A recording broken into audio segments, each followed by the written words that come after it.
अस्सलाम वालेकुम नाज़रीन, उम्मीद है सब खैर वाफियत होंगे।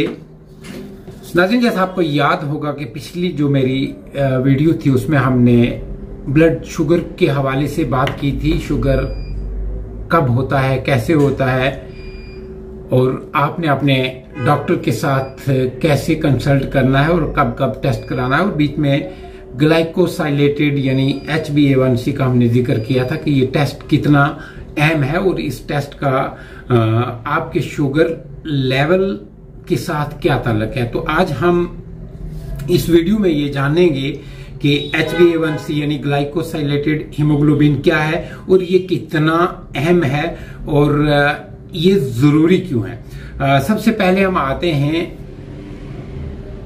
वीडियो पे आगे चलने से पहले मैं ये कहूंगा कि ये आज की वीडियो है जो है ये इसको स्पॉन्सर किया है अल शफा डायग्नोस्टिक लेबोरेटरी सुरनकोट और अल शफा डायग्नोस्टिक लेबोरेटरी मेहंडर ने, जो फुली ऑटोमेटेड हैं, फुली फंक्शनल हैं, ट्रेंड स्टाफ है। आप कभी भी वहां आ सकते हैं।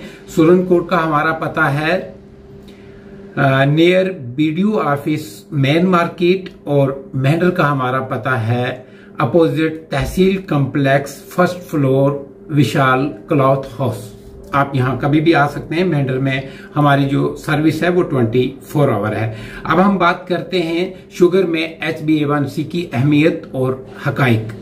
डायबिटिक पेशेंट के लिए HbA1c क्यों जरूरी है, डॉक्टर्स जो आपको क्यों ये कहते हैं कि आप HbA1c करा लीजिए, फिर वो अपने जो आपका इलाज जो है उसी हिसाब से करते हैं यानी HbA1c को देख के। अगर आप शुगर से मुतासर हैं तो HbA1c आपकी रोजमर्रा जिंदगी का हिस्सा बन चुका होगा।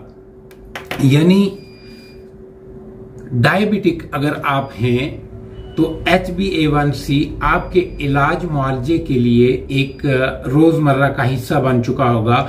दूसरी सूरत में आपसे अपने सालाना मायने पर रोशनास हो सकते हैं। ये आपका जो सालाना मायना है, आपने पिछले 3 महीने से शुगर की, ब्लड शुगर की आपकी बॉडी में क्या पोजीशन रही है, वो ग्लाइकोसाइलेटेड हीमोग्लोबिन यानी HbA1c बताएगा। खास तौर पर तब जब आपके खून में शुगर की मकदार ज्यादा पाई गई हो। शुगर से मुतासर अफराद में ये एक आम और अहम मौजू गुफ्तगू है। इस पे भी हम आगे बात करेंगे कि HbA1c है क्या है। शुगर के लिए बहुत ही जरूरी है कि आपने अपने फिजिशियन से कंसल्ट करना है। आपका जो डॉक्टर है जिससे आप शुगर की दवाई खा रहे हैं, उनके सलाह और मशवरे के बिना बिल्कुल नहीं चलना। हमारा जो रोज का काम है, जब हमारे साथ जो लोग आते हैं, बातचीत करते हैं, वो ये कहते हैं कि हम अपनी डोज खुद ही बढ़ाते हैं और खुद ही कम करते हैं। ये कहीं ना कहीं गलत है। आपने महीने में एक बार अपने डॉक्टर को चेक कराना है ताकि डॉक्टर को आपके शुगर लेवल के साथ साथ आपके जिस्म के, आपके बॉडी के दूसरे जो एज़ा हैं, दूसरे यानी आपका हार्ट, आपकी किडनीज, आपका लीवर कैसे काम कर रहा है, उनसे भी वाकफियत हो। खासकर ब्लड प्रेशर की बात की जाए, उनसे भी वाकफियत हो। अब हम बात करेंगे HbA1c क्या है। HbA1c ग्लूकोज के मॉलिक्यूल्स हीमोग्लोबिन के साथ जुड़ते हैं और इस सूरत हाल को ग्लाइकोसाइलेटेड हीमोग्लोबिन कहा जाता है यानी HbA1c कहा जाता है। HbA1c शुगर के लिए क्यों जरूरी है, यानी जो लोग इस शुगर डायबिटिक से मुतासर हैं उनके लिए HbA1c क्यों जरूरी है, इस पे हम बात करेंगे। ये टेस्ट गुज़श्ता 2 से 3 माह के दौरान आपके खून में शुगर का तनासब बताता है। इसके नताइज से पता चलता है कि आपको दी जाने वाली अद्वियात कितनी मुअस्सर हैं। आया कि आपको जो आपका डॉक्टर दवाई दे रहा है वो आपकी बॉडी में असर कर रही हैं या रेजिस्टेंट हो रही हैं। आपके जिस्म का जो रद्दो बदल है, आपके खून में शुगर की सतह पर क्या असर हुआ है, उस HbA1c से पता चलता है। यानी HbA1c के अच्छे नताइज को शुगर से होने वाली दूसरी बीमारियों से महफूज रख सकते हैं। जैसे कि शुगर का जो पहला अटैक है वो आपकी आंखों पर होता है, उसके बाद लीवर, किडनीज, हार्ट, इन पे असर अंदाज होता है शुगर की वजह से। आया कि आपका ग्लूकोज लेवल जो है, शुगर लेवल है जो नॉर्मल रह रहा है, तो वो तो ज्यादा अच्छा है। तो बाज औकात क्या होता है कि आपकी करंट शुगर जो है, अगर आज की डेट में आपने शुगर कराई है तो वो शायद उसकी सतह जो है, उसका लेवल जो है 125, 130 या 140 हो सकता है। लेकिन HbA1c क्यों जरूरी है? ये पिछले 90 दिन से, जैसे कि मैंने आपको बताया, गुज़श्ता 2 से 3 माह के दौरान जो आपके नताइज हैं शुगर के, वो HbA1c बताता है। HbA1c एक अहम और जरूरी टेस्ट है जो हर मान लो 3 महीने के बाद आपको कराना चाहिए। ये बहुत ही जरूरी है और इसी के साथ आपने अपने फिजिशियन से कंसल्ट करना है। आज के इस दौर में देखें तो काफी लोग जो है दूसरी जगहों से अद्वियात जो है वो खरीदते हैं, जो लोग तजुर्बे के आधार पर आपके तक दवाइयां जो है वो पहुंचाते हैं। लेकिन ऐसा नहीं करना, आपने अपने डॉक्टर को मिलना है। डॉक्टर के मशवरे के बगैर बिल्कुल भी आगे नहीं बढ़ना। डॉक्टर को दिखाने का आपका ये फायदा होगा कि जब आप डॉक्टर को दिखाएंगे, आपके शुगर के इलाज के साथ साथ आपकी बॉडी के दूसरे एजाज जो हैं वो क्या काम कर रहे हैं, उन पर कितना असर अंदाज कर रही है मेडिसिन, उनका भी ख्याल रखा जाएगा।